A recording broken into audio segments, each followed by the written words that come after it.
Sometimes, the moment we finally stop expecting anything from this world is the moment Allah sends what we never imagined could still reach us. What if the rizq written for you is waiting just beyond your breaking point? There are moments in life when a person feels as if every door that once opened easily is now sealed shut.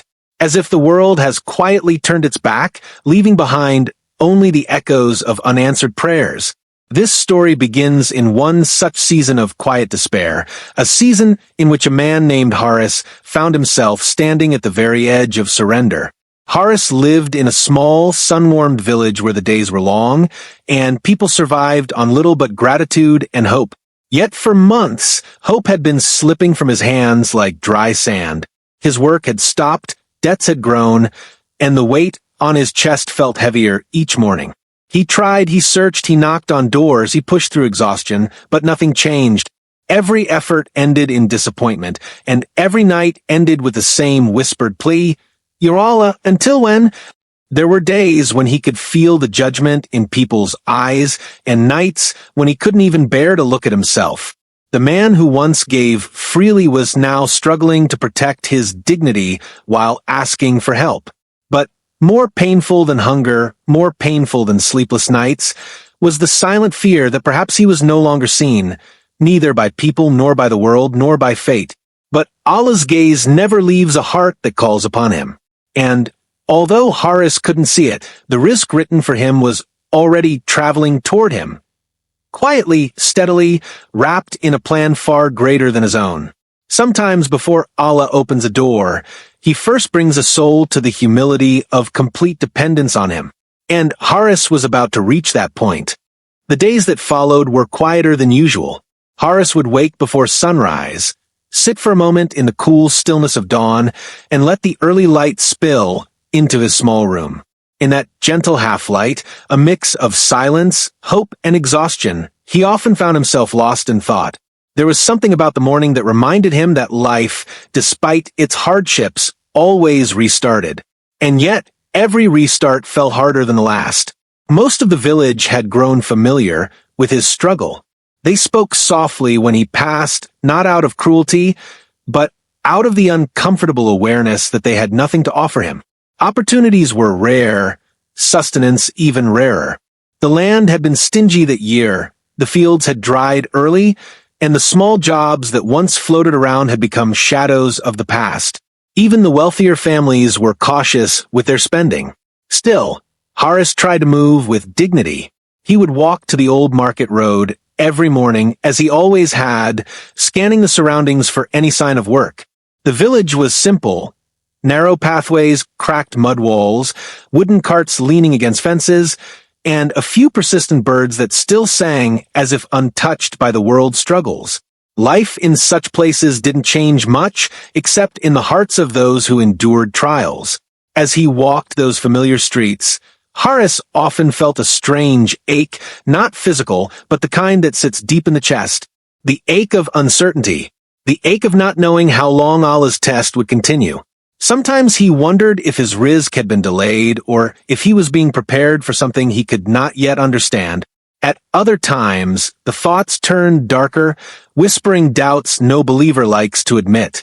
But every time such whispers grew louder, he would remind himself, rizq comes from Allah, not from people. If he withholds, it is wisdom. If he gives, it is mercy. One afternoon, after yet another day filled with empty searches and unanswered attempts, Haris decided to visit the outskirts of the village. The land stretched wide there, with dry grass bending under the weight of the wind and a few scattered trees standing like silent witnesses to time. He often walked there when the heaviness inside him became too much. Something about open spaces made breathing easier. He sat beneath a lone date tree, its branches swaying lazily as if contemplating the sky. Haris closed his eyes and let the warm breeze move across his face. It felt like a reminder that everything in creation moves with purpose, even the wind. So, how could his life, his rizq, his destiny move without purpose? Yet, the heart is fragile. Even with faith, the human heart feels tired. He thought of his mother, who had passed away years earlier. She used to tell him, when Allah delays, he is arranging something. Hold on to that. Her voice echoed in his memory, and he wished she were there to repeat those words once more. Life was easier when reassurance came from familiar voices. Now he had to find reassurance in silence, in the unseen plans of his Creator. As the sun dipped lower, he rose and walked toward home. The village looked different in the evening light, softer, more forgiving. Children ran through the streets, laughing in that carefree way only children can. Smoke lifted from kitchen rooftops, carrying the scent of simple meals. Life continued, even if his had paused. Inside his small home, Horace lit a lantern. Its dim glow filled the room with a gentle warmth. He sat on the woven mat, opened an old notebook, and began to look through pages filled with job attempts, contacts, plans he had once made with confidence. Today, those plans felt like distant illusions. Still, he kept the notebook near, not because the information was useful anymore, but because it reminded him that he once believed his life was moving forward. As he sat there, flipping through pages, he felt something shift inside him. A thought, quiet, yet profound. Maybe what he was chasing was never meant to be his path. Maybe Allah was redirecting him, not punishing him. It was a comforting thought, but comfort doesn't fill an empty stomach, nor does it silence the responsibilities of life. He rested his head against the wall and stared at the flickering lantern. The shadows it cast seemed alive, bending and stretching across the walls like silent storytellers. In those shadows, Horace saw reflections of his own journey, moments of hope, moments of fear, moments of exhaustion. And through all of it, a thread of faith still held. The next morning, Horace decided to push himself one more time. Even though it felt like every path had been tried, the heart sometimes needs movement to silence despair. He traveled to a neighboring village, hoping perhaps for small work, repairing a fence, helping at a farm, carrying goods from the market, anything. When he reached the neighboring village, he was greeted by unfamiliar faces and a busier environment. There were vendors selling fruits, workers bustling around, the smell of fresh bread from a small stall. For a moment, he felt hopeful. Maybe, just maybe, there would be something here for him. He asked several people, waited in lines, offered his help at shops and farms. But each response was the same, not unkind, but firm. No work today. Not hiring. Come back next month. By midday, exhaustion settled into his bones. He sat beside a small water canal that cut through the village, watching the water drift by. The gentle flow reminded him of time, always moving, always shifting, never pausing for anyone's pain. As he sat there, his mind drifted into reflection. What is Rizq really? He thought, is it only money? Only work? Or is it also strength, patience, and the ability to endure? He took a deep breath, letting that reflection sink in. For the first time in weeks, the heaviness in his chest loosened slightly. Not because his circumstances had changed, but because his understanding had deepened. But faith does not erase human needs. As the sun began to set, Horace returned to his village with tired steps and an even more tired heart.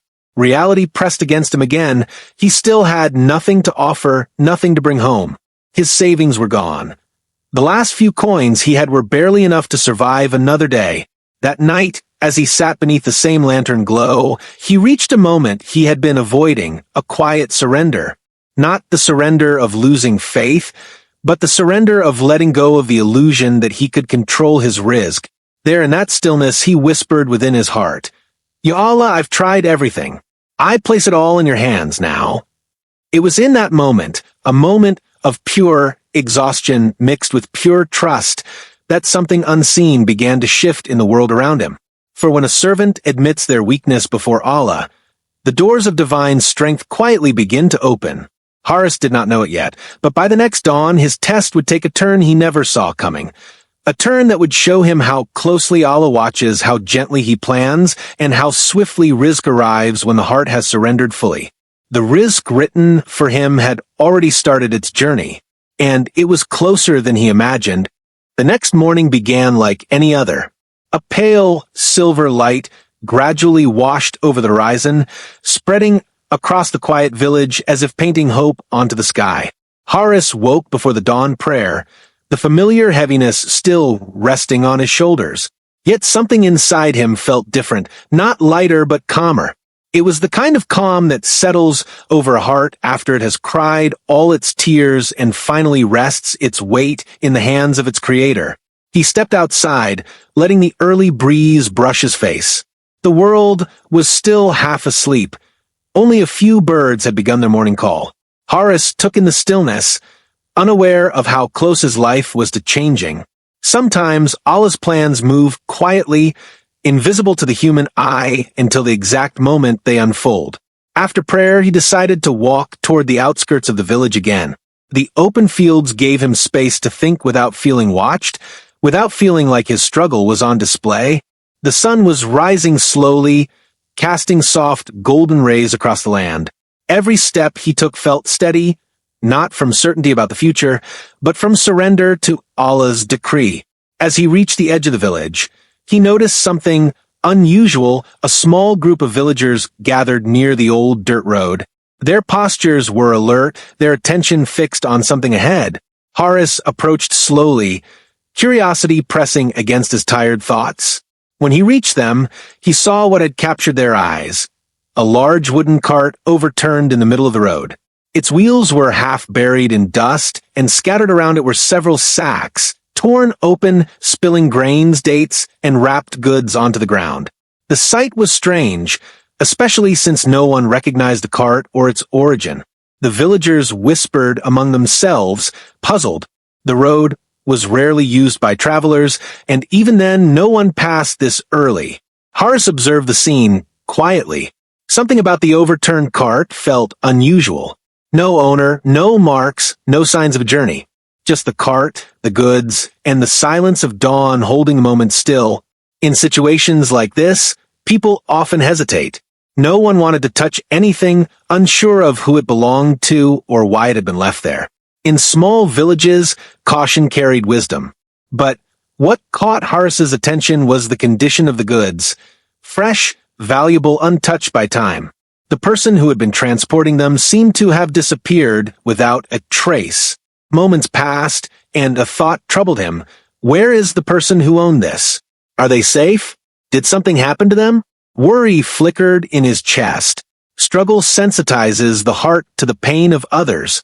When someone has been hungry, they cannot ignore signs of another's misfortune. He decided to follow the faint trail of wheel marks leading away from the cart. The villagers remained behind, discussing possibilities, but Horace felt compelled to search. Something in him urged movement, not for himself, but to see if someone needed help. He followed the trail for several minutes, moving through dry grass and scattered stones. The sun was rising higher now, warming the earth beneath its feet. The path eventually led to a small incline where the trail abruptly ended. And there, beneath the shade of a tree, he spotted something, not a person but a paper. A folded note pinned under a small rock, as if placed intentionally. Horace paused before picking it up. A strange uneasiness settled over him. Why would a note be left here, far from the cart, almost hidden?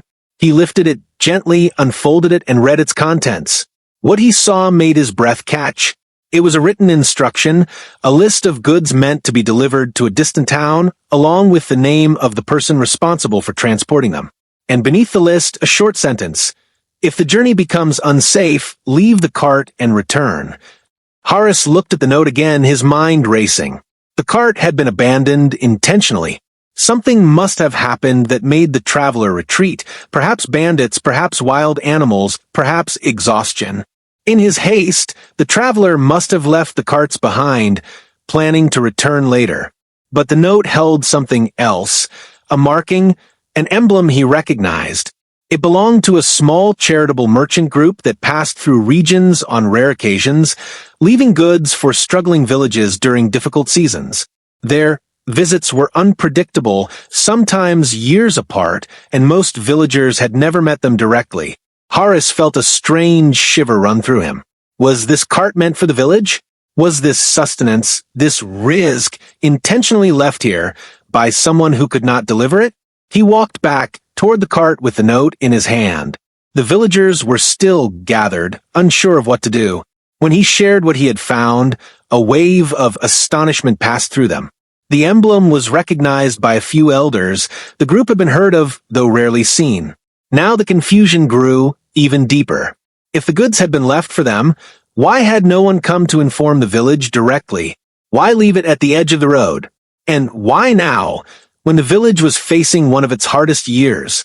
As the villagers discussed, Horace stepped back slightly, letting the noise fade around him. In the midst of their voices, he felt overwhelmed, not by the situation, but by the weight of realization pressing against his heart. Allah sends Rizq in ways the mind cannot predict, ways that defy reason, ways that come disguised as confusion, accidents, or abandoned opportunities. He watched as the villagers slowly began to sort the goods, recognizing the blessing hidden within what looked like chaos.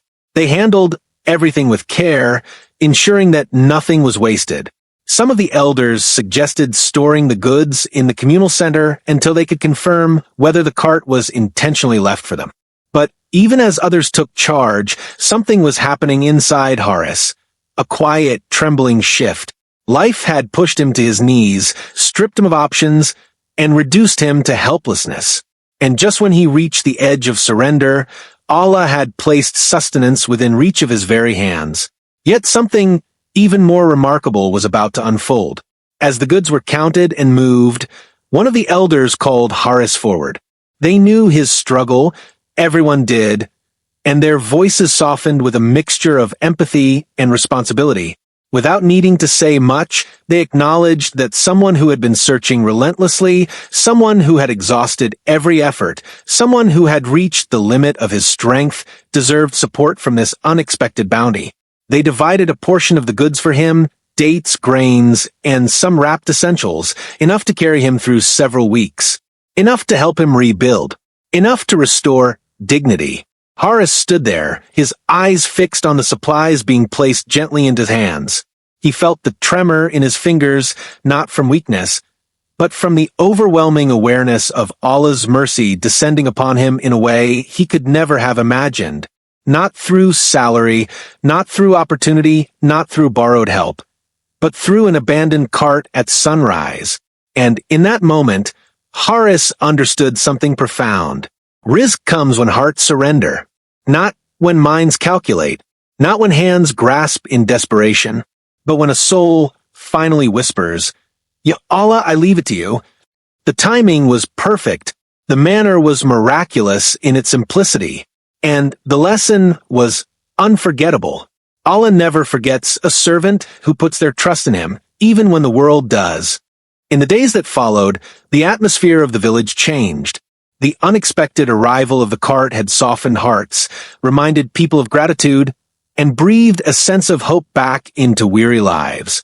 Children played with more laughter in their voices, elders sat together with renewed calm, and the village, once heavy with worry, now felt touched by a gentle divine mercy. For Horace, the change was even more profound. He carried the provisions home with steady hands, each step echoing a truth his heart had only now fully understood.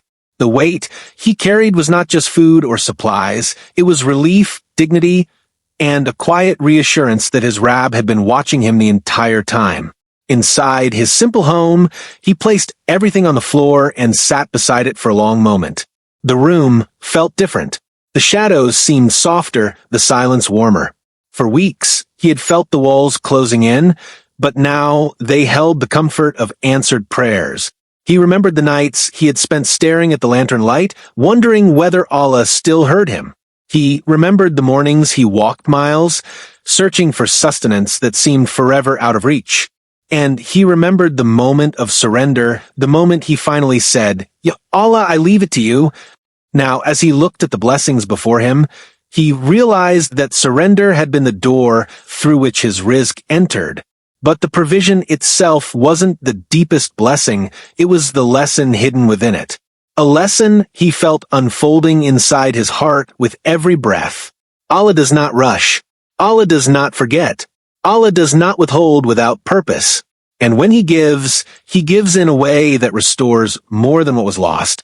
Over the next few days, Horace found himself moving with a peace he had not felt in months. He cooked meals without the heaviness of worry weighing over each spoonful. He slept without the shadows of uncertainty hovering by his pillow. And when he stepped outside, he walked not with desperation, but with quiet gratitude. The villagers, too, treated him differently, not out of pity but out of shared joy. They knew his struggle, and seeing relief reach him had strengthened their own faith.